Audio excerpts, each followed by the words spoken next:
My name is Jumyung. I'm working in Smart Factory as the senior researcher. My role is the European project or the international collaboration in our organization. My role in AUTOWARE is the developing active object digital memory and the building the neutral facility for the validating and evaluating of the technology of the AUTOWARE.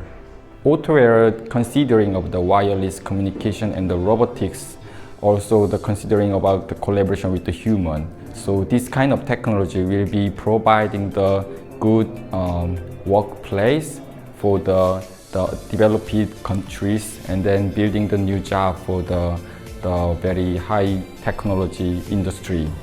The AUTOWARE consortium consists of the various technology-based persons. For example, wireless communication and the robotics engineers are quite new person for the manufacturing domain. This kind of the research will be promoting the next innovative technology for the manufacturing system. It will be very useful for the next manufacturing of the European countries.